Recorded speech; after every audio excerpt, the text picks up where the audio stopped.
Hi, and welcome to our Lunch and Learn for TikTok marketing, particularly focused on startups.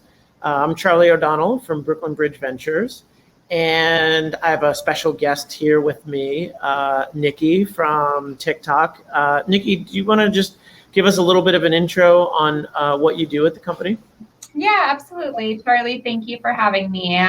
So I work on the brand partnerships team at TikTok. I work largely with technology and financial services brands, but really brands across different verticals to help them succeed in their marketing on TikTok, whether that is organic or paid marketing. And Charlie, I noticed you skirted my last name. It is Bogopolskaya. It's a lot of letters, but it is pronounced exactly how it is spelled, in case anyone was wondering. You caught me. I was just going to let it go. And as I was doing the intro, I was like, I really should have asked her about this before. Cool.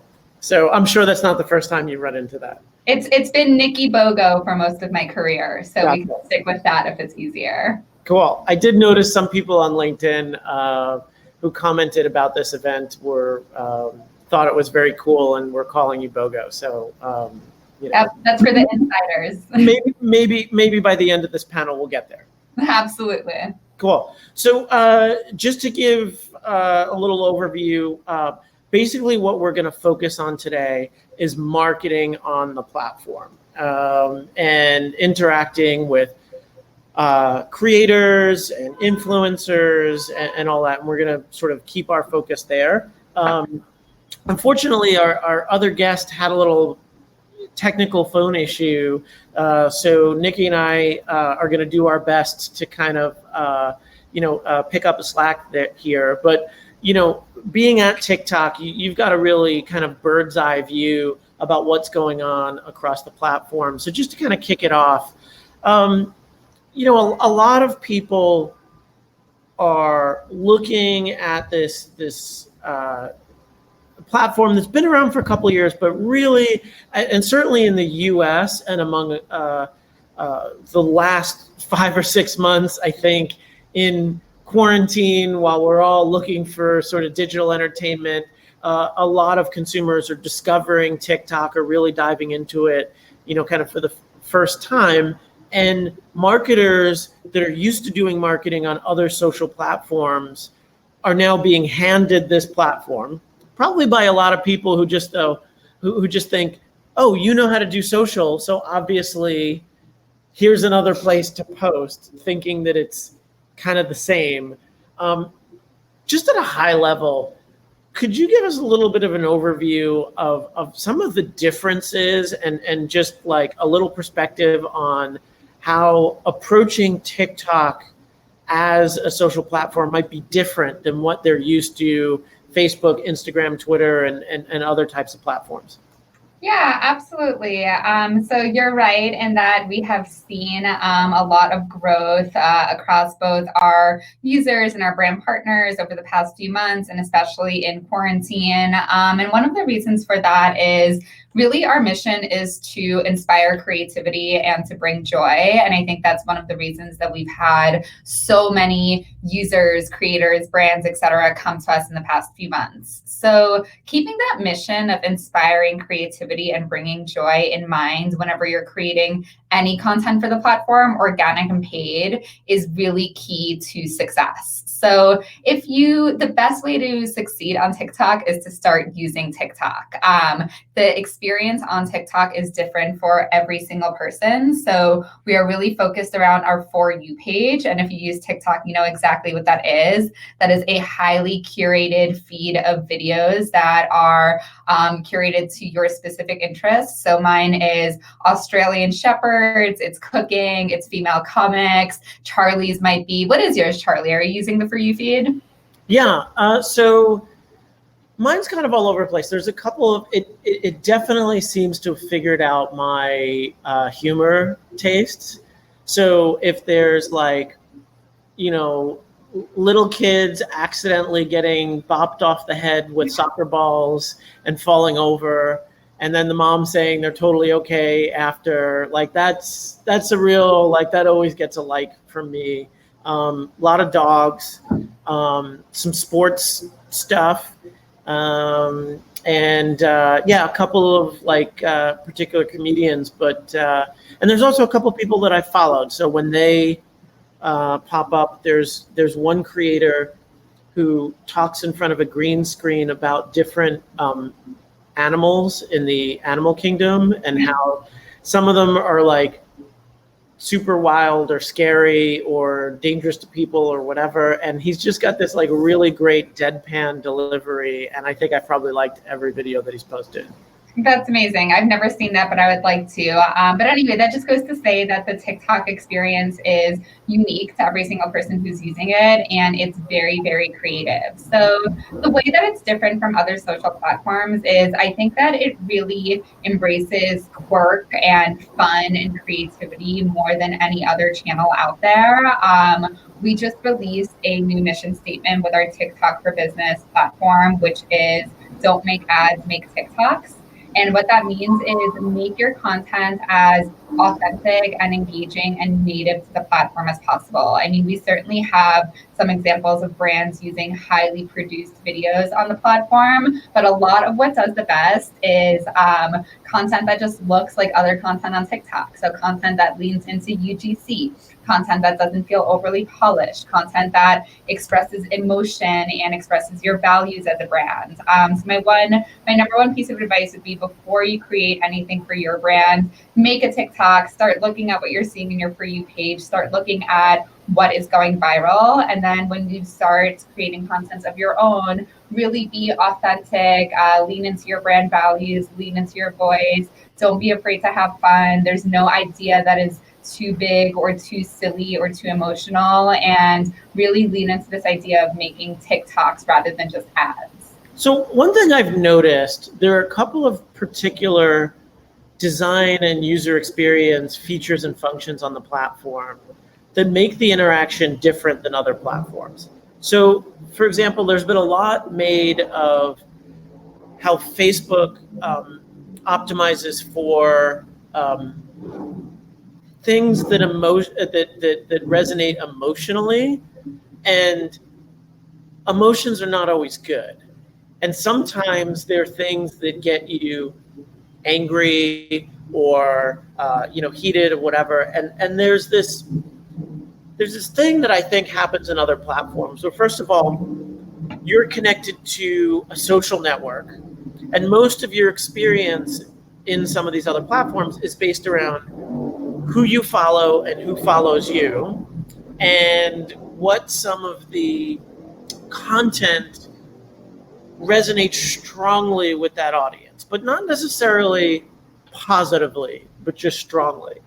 So one thing that I noticed a lot on TikTok is that I don't have to start following people. And in fact, I follow very few people, but I still get the same amount of content.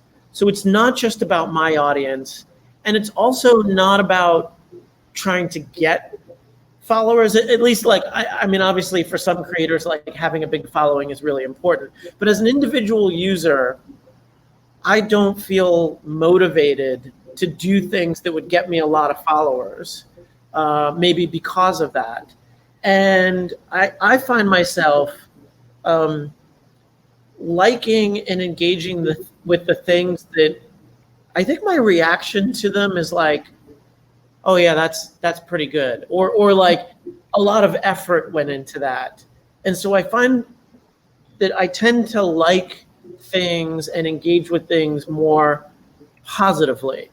Like if someone, for example, does some kind of Rube Goldberg kind of, the golf ball tracking around the house, and it feels like it took them 6 hours to set up and they weren't doing anything else on quarantine, like, I'll give them a like just because it feels like they put 6 hours into that thing. And so it feels like something that's a little more positive. Is that just my experience, or is that sort of something you see across the platform?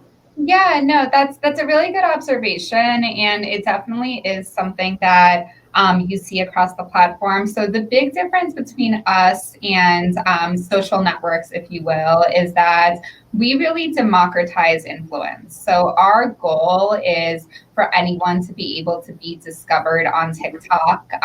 So much more time is spent on the For You page, where we are using our algorithm to determine what type of content you will like than users even spend on the following page. So growing an audience isn't necessarily the goal on TikTok. The goal is to create really good content. And once you create really good content, obviously there's not a ton I can share on how we are prioritizing that content, but it's really so much about user interactions, the videos you like and share, the comments you post, the content you create. We are always looking to show you things that you might like and also expand your interest set. And in general, it definitely is a community that flourishes on positivity and creativity, and a lot of the content that you see on TikTok will reflect that.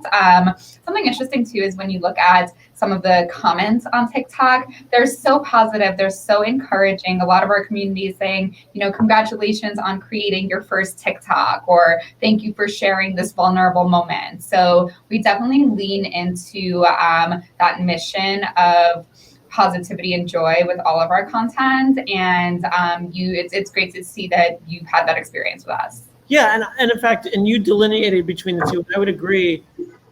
I don't think it's a social network.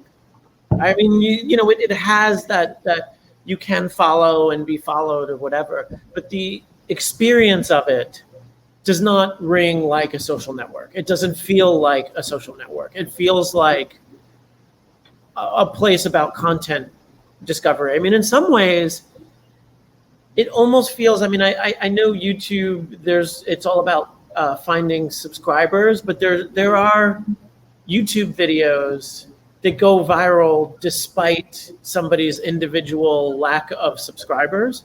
And I almost feel like it's closer to that category than it is hacking your way to follows.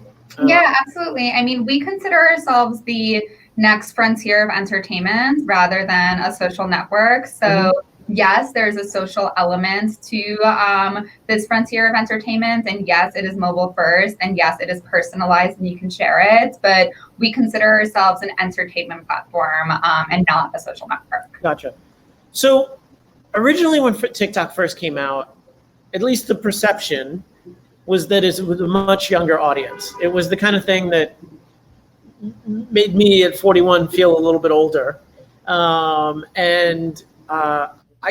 feel like that has broadened out a little bit, particularly over the last sort of 5 or 6 months.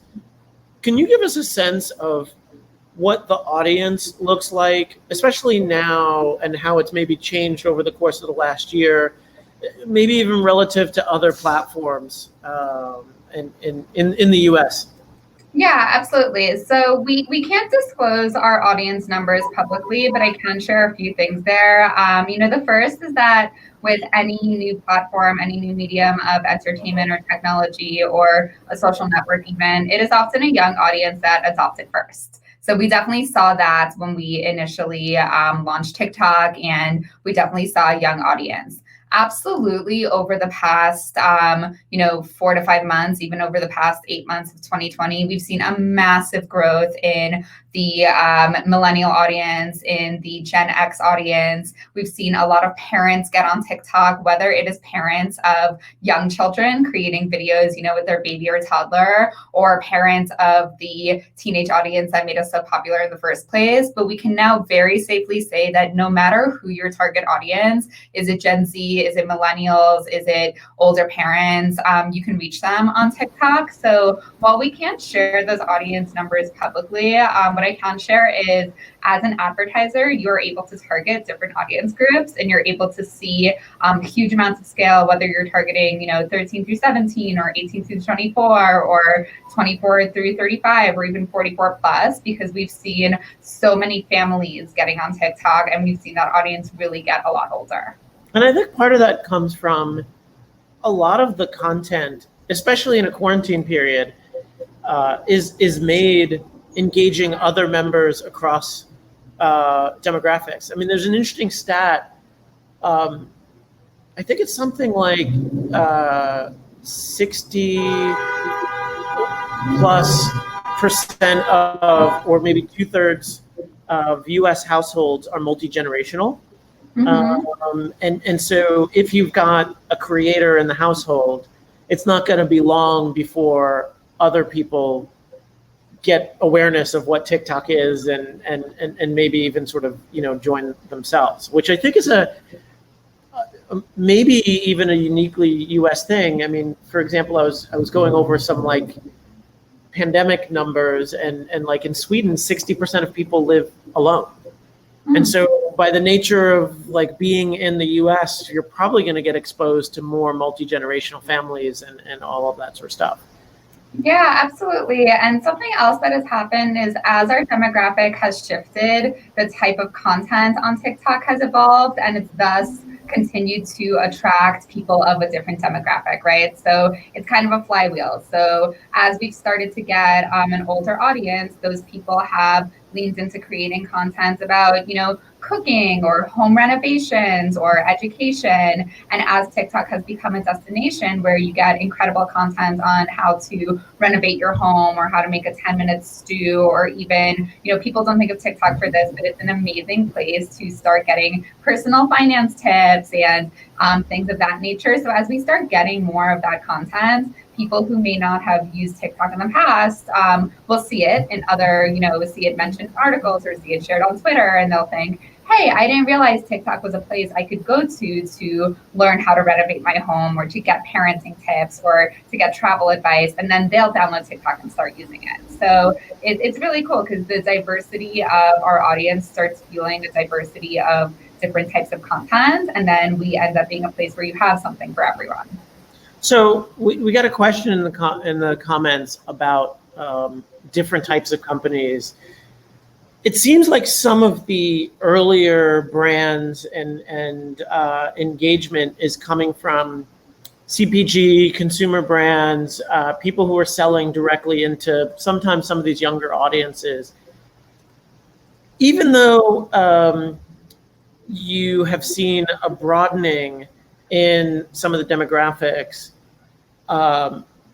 do you think there's a place for even some of the enterprise companies? Is it early?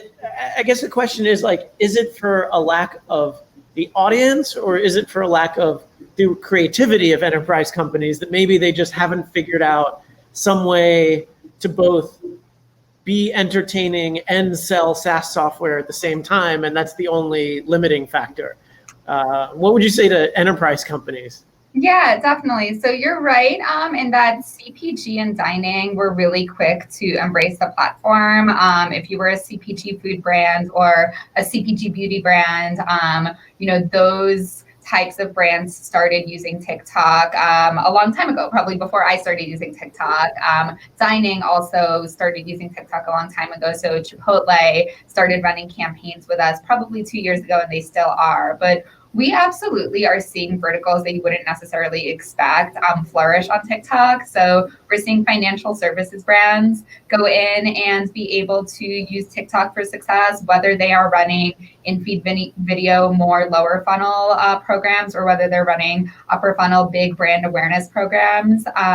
We are seeing telco companies use TikTok in a really creative way. So to distribute their content and also to get in front of this type of audience. We are seeing a lot of entertainment companies use TikTok, whether it is for tune-in opportunities or awareness. So I would say now that there's probably no vertical really that isn't working with TikTok, with the exception of, we don't accept alcohol ads. And I would say we probably have a little bit of a ways to go in the auto vertical. But other than that, I work with a lot of large enterprise, Fortune 100, Fortune 50, telco, finance, technology companies that are really using TikTok for success and really kind of, I think, finding their creative voice with us. So I think that, especially if you're a user of the platform, you would probably be surprised to see how creative certain brands that you might have thought of as enterprise are being on TikTok.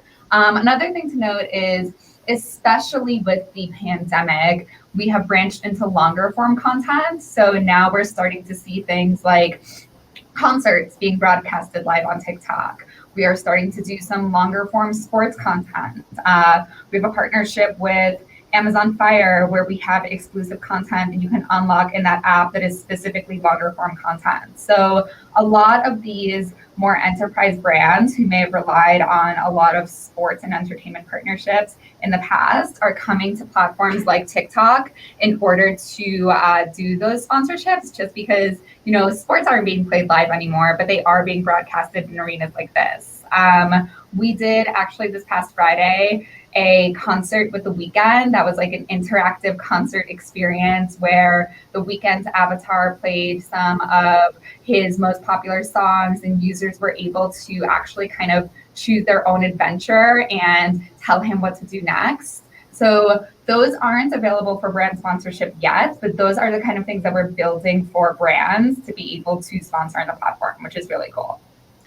I think the key to some of that stuff is just remembering that even if you're targeting 40-something or 50 or 60-something-year-old, you know, buyers of enterprise software, they are still humans who like entertainment, right? And that, like, you can do things. I mean, let's say you were an HR SaaS software platform, right? There are plenty of really funny office situations, or maybe not in today's world, that we're not in offices, but like, you know, coworker interactions. I mean, there's a whole bunch of, you know, at work humor that might make sense for an HR software company, right? To start generating brand awareness, but it's just got to be good, frankly. I mean, it's not going to be like, no one's going to, as you said before, trying to get people not to make ads.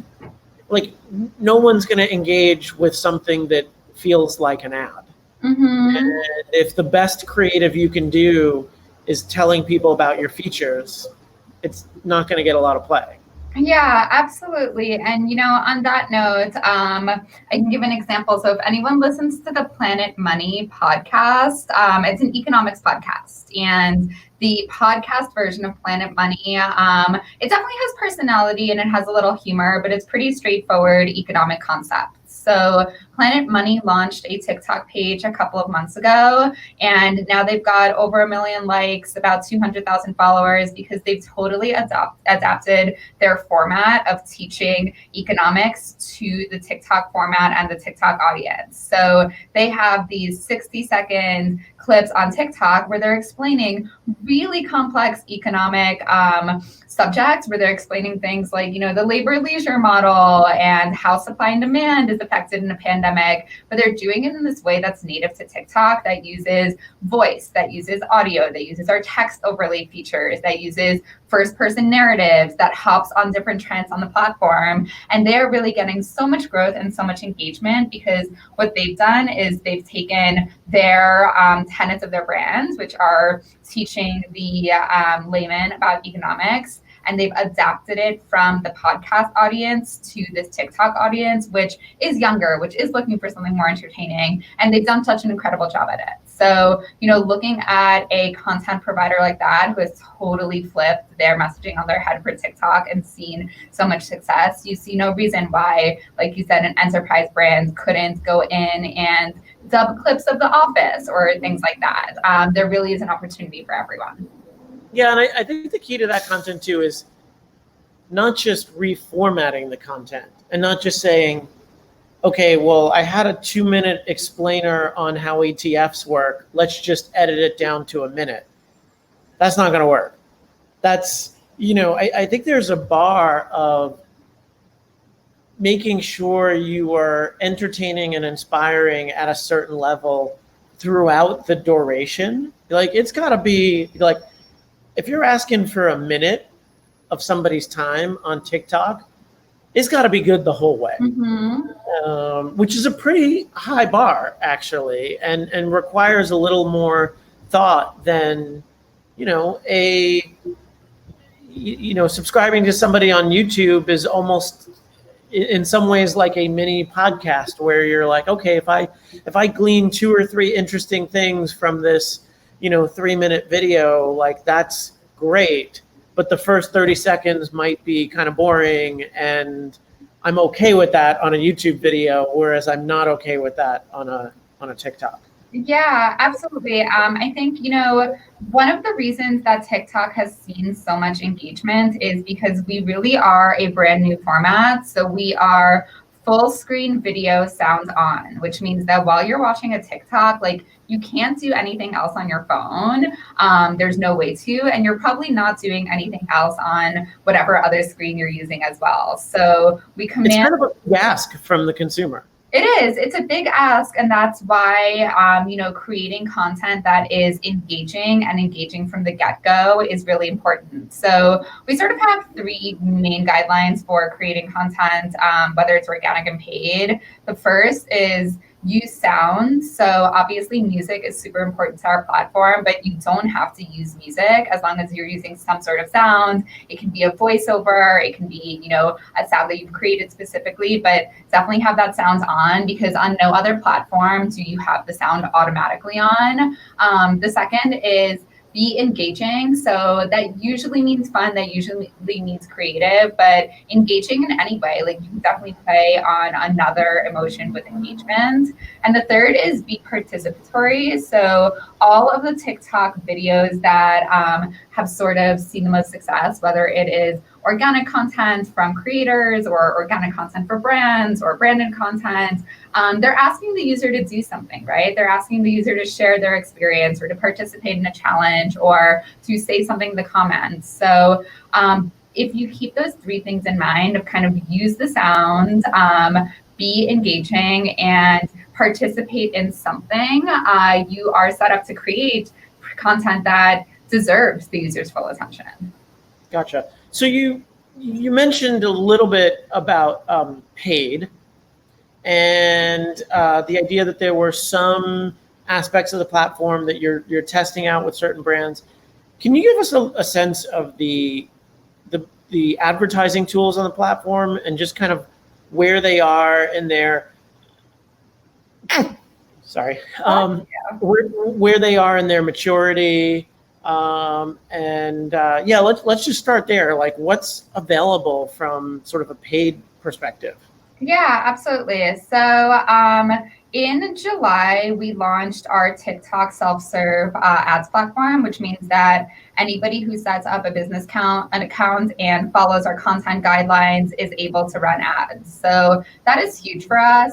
Before that, all TikTok ads had to be run through the TikTok enterprise team. So you had to have an account manager and you had to have somebody at TikTok, onboarding you and doing things manually. So obviously for bandwidth reasons, like we couldn't service everyone. So we now have a fully launched self-service platform where anyone who is following our creative guidelines is able to set up and run their own ads in an auction marketplace.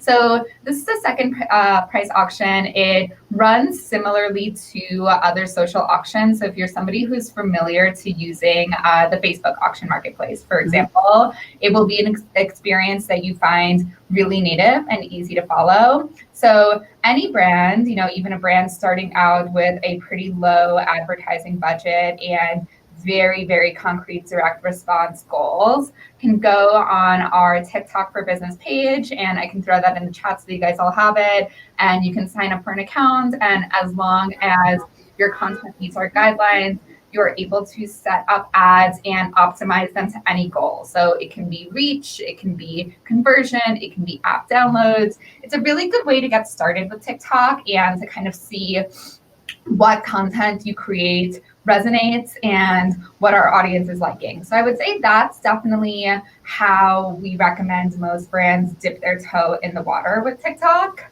Then on the flip side, we have our managed service ad products. So the things that you might see getting a lot of eyeballs on TikTok. So the big branded challenges or the custom effects. So those are definitely ad products that require managed service. So they require somebody at TikTok to be your enterprise account manager and run them for you. those definitely have a higher barrier to entry, right? So they're sold on a flat fee. They require pretty significant investments with TikTok. And there's something that we still recommend for smaller brands once they've kind of seen success with the platform and seen what works with them self-service. Gotcha. So do you have a sense of what most of the brands that are using it, especially on the smaller side, are driving people to do? Or are they pushing some of their creative content to reach a bigger audience, or are they directing people to do specific things like a download or click off the platform to buy something or what have you? Yeah, so, because as you mentioned earlier, having a large organic presence on TikTok isn't necessarily that important.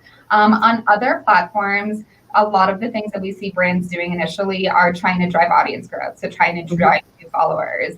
We see some brands do that on TikTok when they first get started, but not really a ton. The followers are more of a vanity metric for us, so we do definitely see a lot of people driving off of the app. So driving users to sign up for a newsletter or to purchase a product or to download an app. And we have a lot of third-party tracking tools that help track that. So you are able to run pretty successful lower funnel campaigns on TikTok Auction Marketplace. But really, you can optimize those ads to anything you'd like. So maybe you just want more people to be aware of your brand and you want to have a reach objective. Or maybe you want to have an engagement objective and you want them to click to your landing page. Or maybe you're actually looking to drive them to make a purchase. It's really up to you where you want to fit TikTok into your marketing mix. We have solutions for all parts of that funnel, and we have measurement partners for all parts of that funnel. So that becomes on the marketer's side, that decision. Gotcha. A lot of marketers first think about putting stuff out from their account and creative that they control. But there's other ways to approach the platform, like working with influencers or customers and challenges and stuff like that.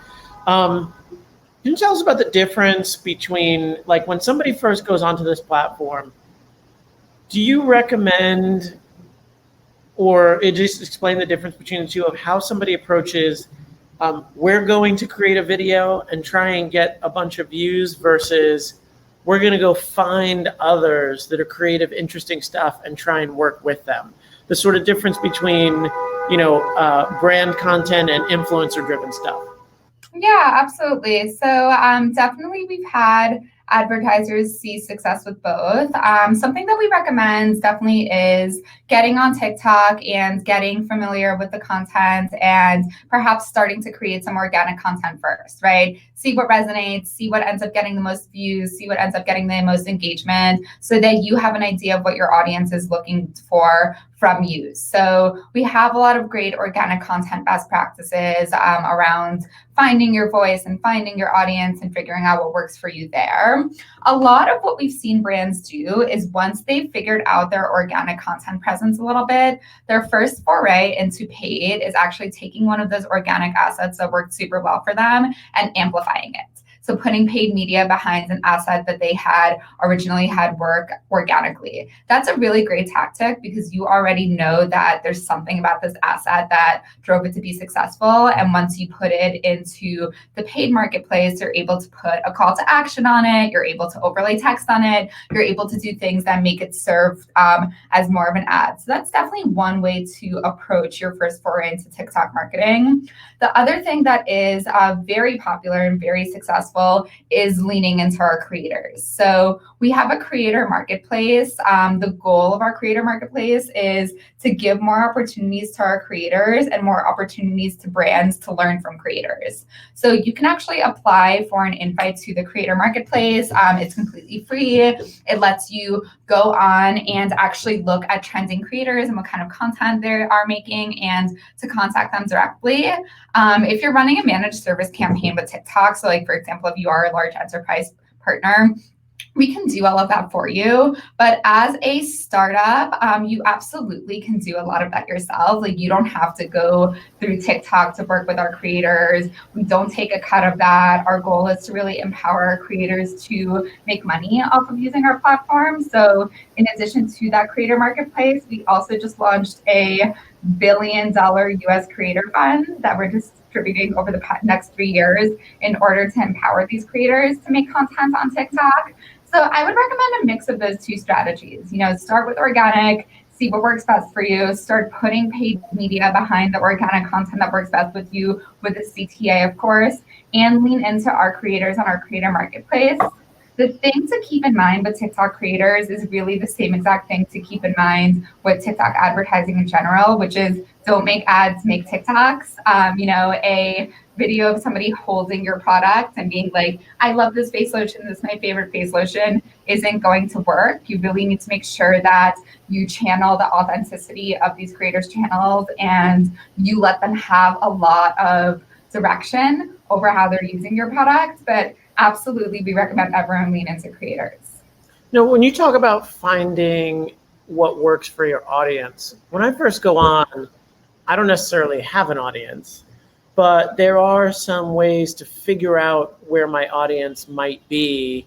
Hashtags seem to be something that it at least could help you figure out the types of things that are resonating with particular groups. If you had a consumer product for parents, you could be poking around the parenting hacks hashtag to sort of figure out what was resonating there. But essentially, the platform itself is trying to find an audience for your content. It's not about you building up to 30,000 followers and then putting some content out.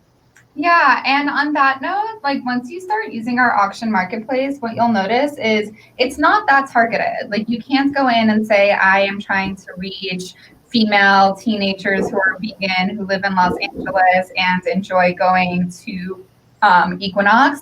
We can't get nearly as targeted as some social platforms on there, and that's by design. It's because we really let the content optimize to people who want to see it, and that person might not fit neatly into a demographic bucket. So for us, that content democracy and being able to find the audience that is most likely to resonate with your content, that is really, really important. So that's really a good call out. And I would say using those trending hashtags is a really good way to start getting your content in front of people on the platform. So when you open our app and you go to our Discover page, you're able to see trending hashtags that our team has uncovered, as well as branded hashtags. So I'm in here right now and I'm looking at a couple of things. So here's what we are seeing be popular this week. So we have Shark Week content, lots of Shark Week content. We have Song of the Summer is trending, so over 173 million views for people recommending their Song of the Summer. We have people talking about the Stanley Cup.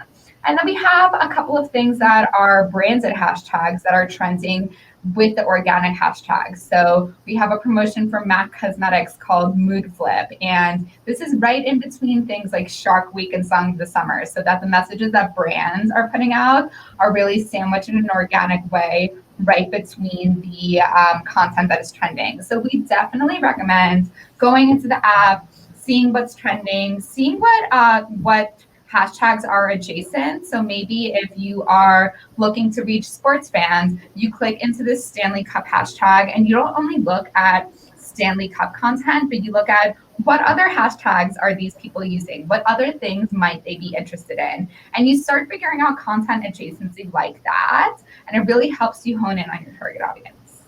Gotcha. So one of the other questions that came in was about ROI, and particularly with startups that may not have the same kind of budget, not only budget for money but for time and attention. How much time and effort do you think somebody should realistically dedicate? So for example, somebody who's doing a search engine optimization strategy, it's pretty well known in the SEO space that it just takes time.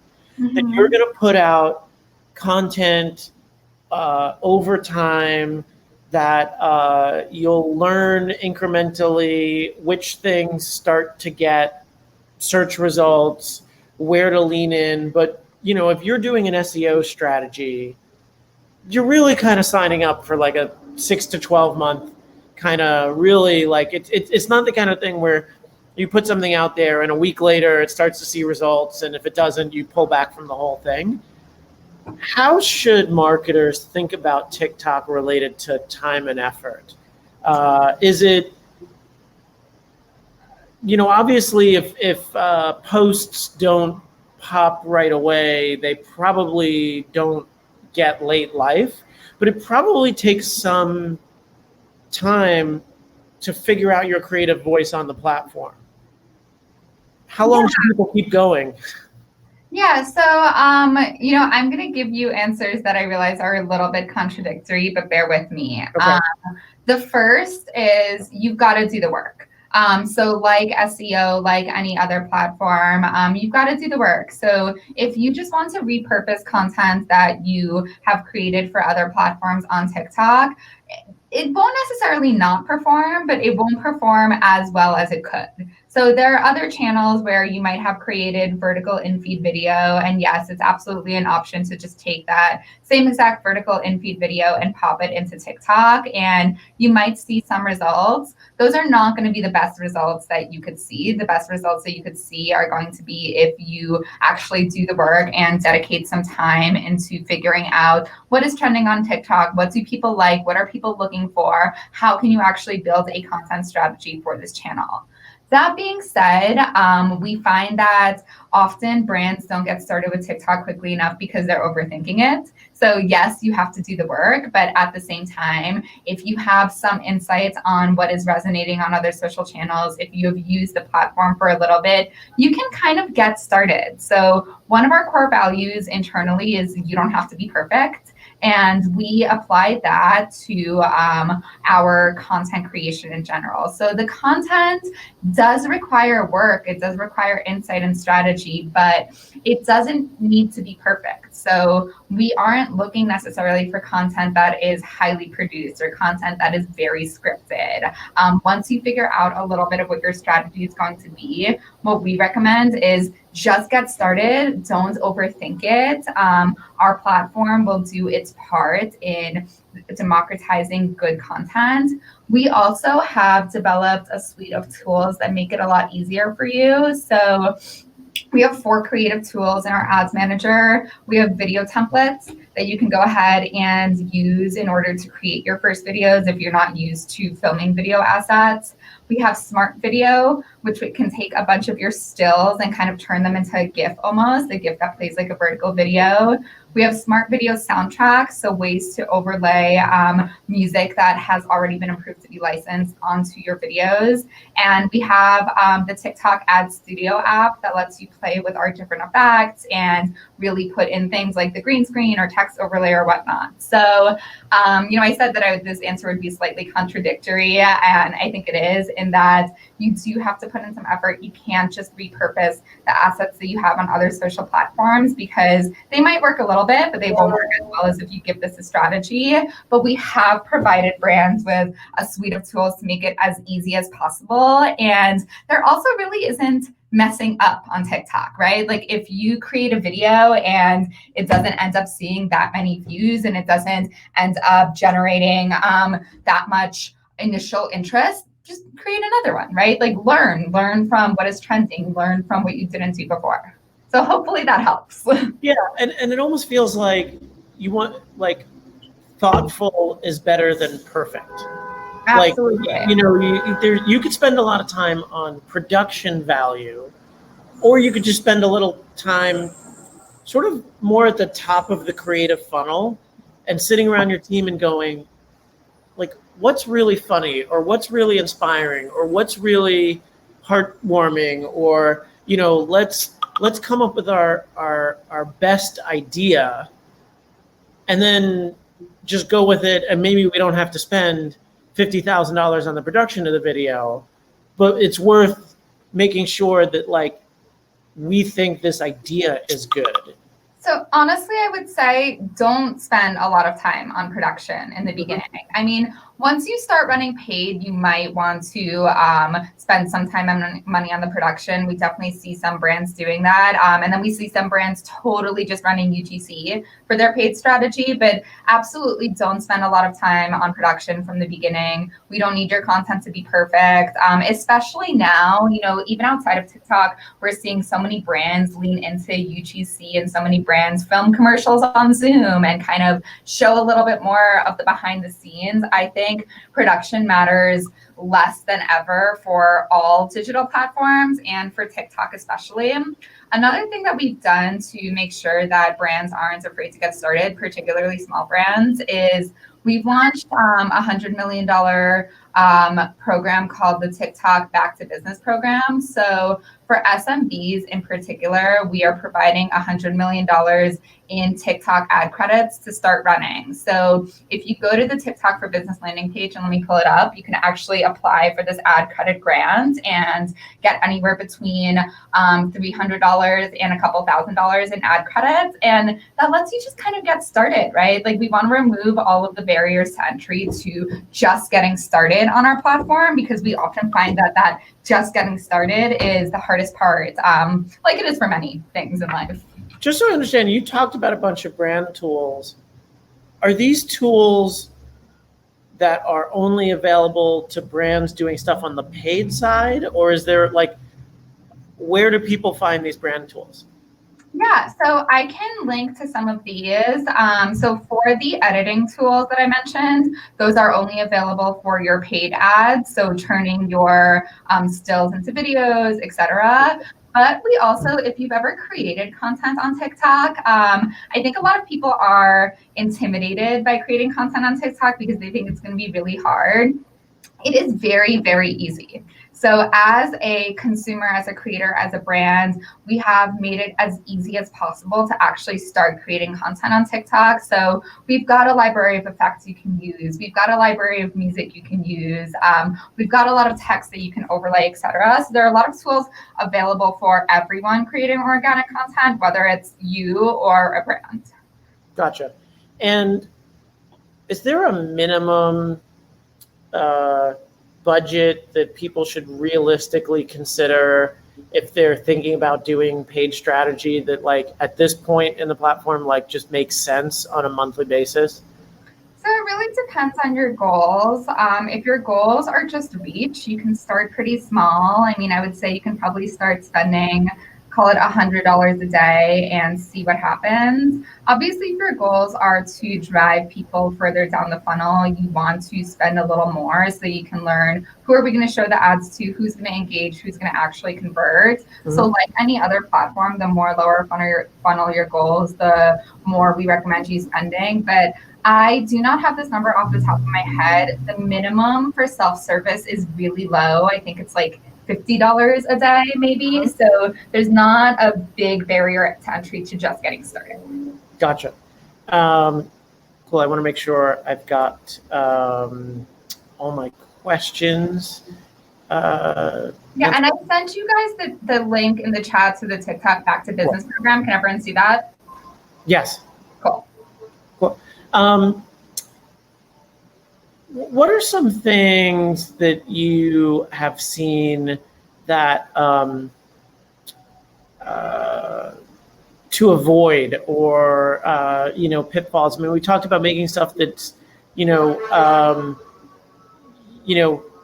that's not ad-like. Is there anything else that sort of pops to mind that you would say not to do?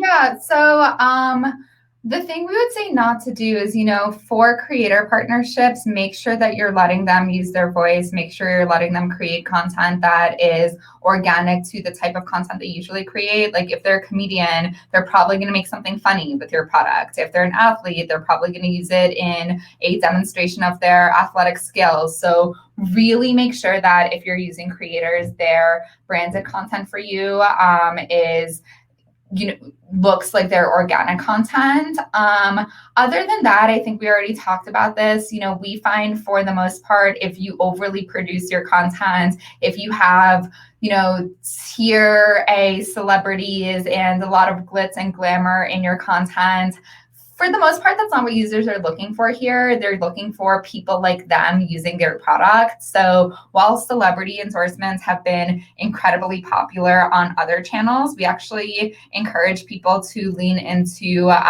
more small to medium-sized creators or creators that are native to TikTok. So for example, our most popular TikTok creator is this woman named Charli D'Amelio. She's 16 years old. She has 50 million followers. She's a mega star, but she's a mega star on TikTok. She got famous on TikTok. The audience is rooting for her. If you take somebody who is, a Hollywood A-list celebrity and you plop them onto TikTok and they're not already using TikTok, right? Like they're not already a organic fan of the brand. They're not already creating organic content. That's not going to be the best use of your dollars. People are really looking for a little bit more authenticity here.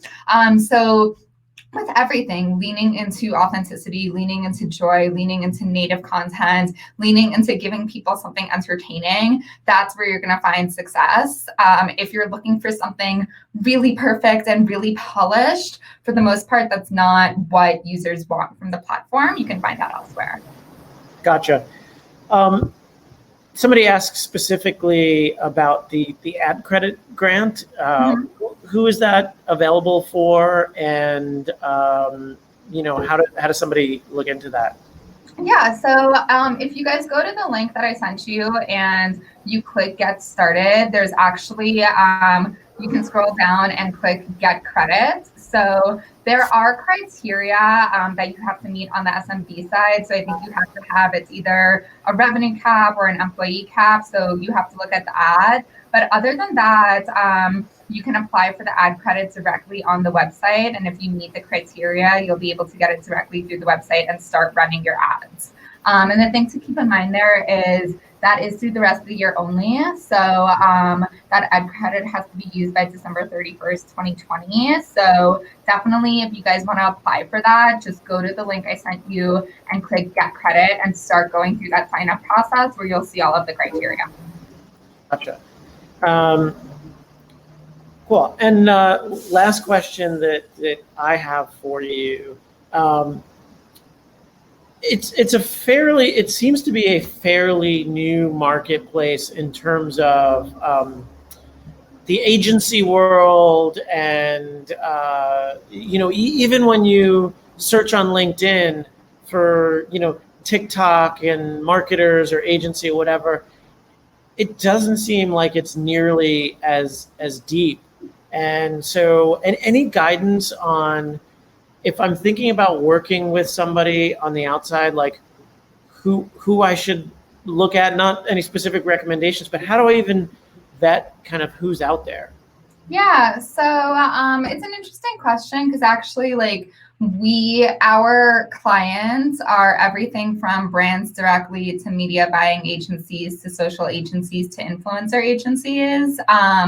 The thing to keep in mind is the platform is really new, right? So the most experience that anybody will ever have as a TikTok marketer is 2 years. So everyone, it's kind of, most people are kind of getting started. I think that working with a creative shop, working with a creative strategy team, working with a social agency on your TikTok strategy is a great idea.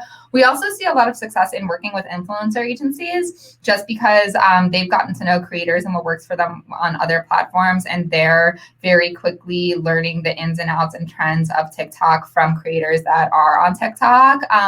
But there really is no, we work with some agencies who only do TikTok marketing, and then we work with some agencies who have been around for the past 25 years and have been doing social since social was a thing. So the biggest thing to keep in mind is nobody has that much experience in this sphere. So if you find somebody who you think has creative ideas, who has had success in the past generating social campaigns with strong ROI, chances are they'll be able to make that translate on the platform because we really are all still figuring it out. And even as a TikTok employee, I am surprised and learn from the platform every day. like every day I see things where I'm like, oh my God, I can't believe that worked. Or I can't believe this video got so many views, or this campaign is doing so incredibly well. It's a constant work in progress. So I think that's key too.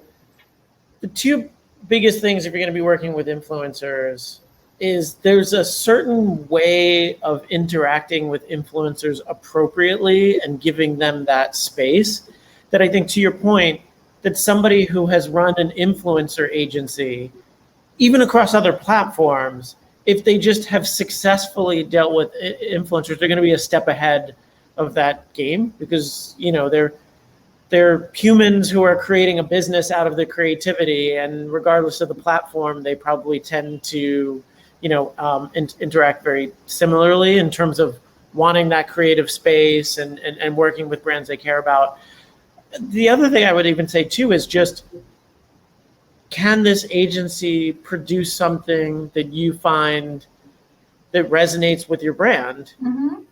Period, right? Regardless of whether it was sort of, you know, on TikTok or other platforms, you want to be able to get into a conversation with somebody and make them feel like they get your brand and have creative ideas on what to do, rather than somebody who swears that they've hacked the algorithm or something like that. You know, it's more about the creative side. Yeah, so if anybody swears that they've hacked the algorithm, my advice would be probably don't work with them. That is definitely not the kind of, you know, creative that you probably want to work with. But Charlie, yeah, just as you said, the questions that you should ask is, you know, how have you helped CPG brands grow on social, or how have you worked with creators across different marketing platforms in the past? The questions don't have to be what have you done on TikTok, right? Because it translates.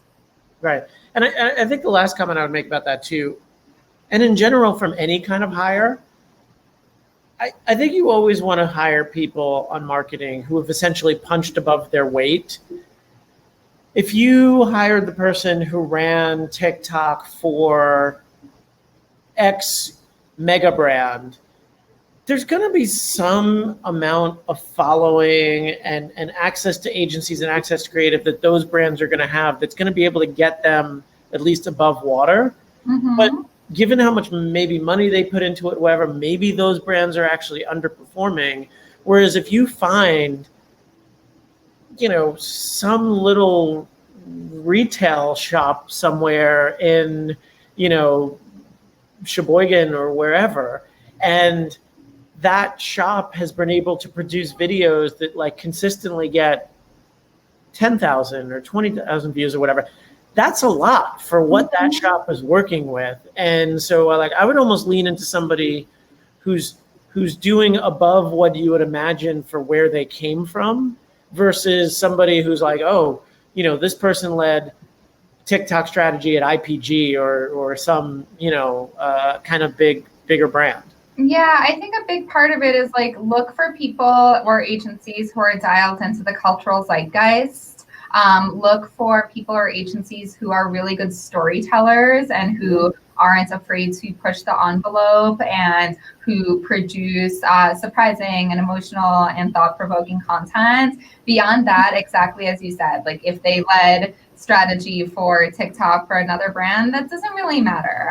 There really is no hacking this platform. There is no, you know, like for like, follow for follow, join my contest, and, you know, follow these 5 brands. Like none of those hacks really work on TikTok. It's really just about producing good content. And if you're able to produce good content, that's how you'll win.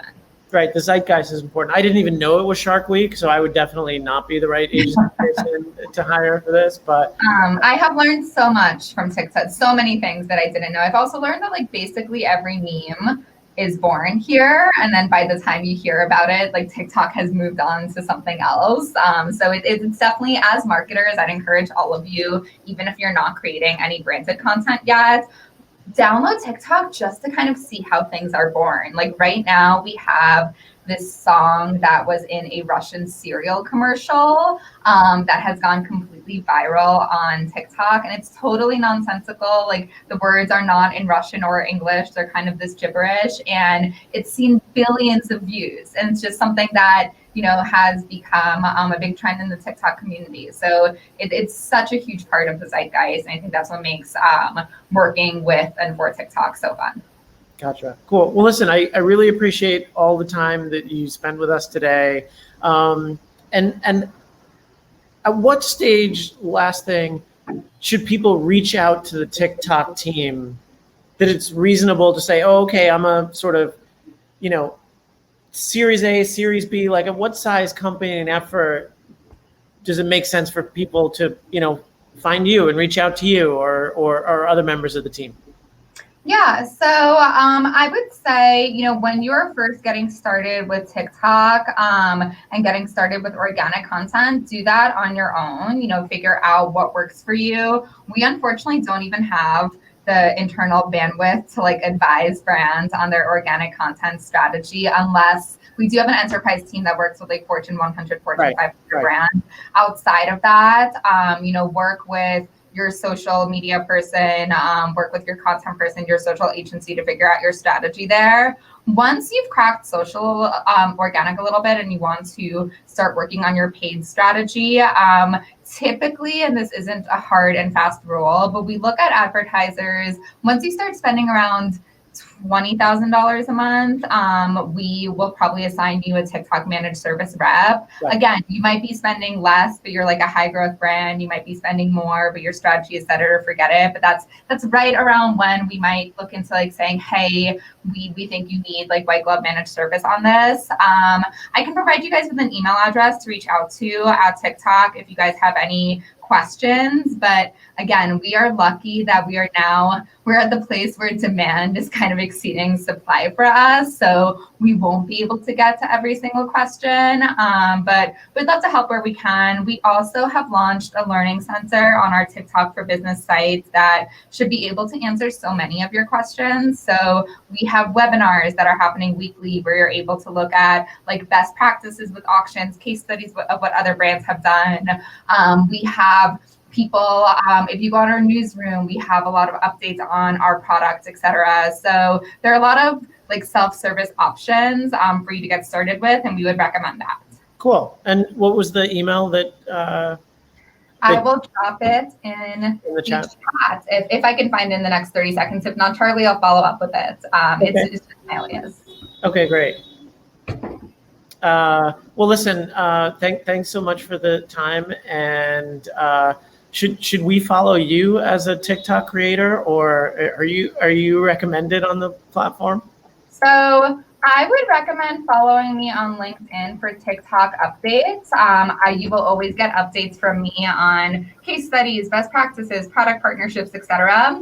You can start following me on TikTok. Some of my content has been viewed quite a few times. Yeah. Most of the content is of my 10-month-old Australian Shepherd puppy. So if you like Australian Shepherds, start following me. Feel free to. But I think LinkedIn is the best place to kind of get insight on TikTok from me. All right. Thank you so much. I appreciate it. Yeah, thank you guys. Cool.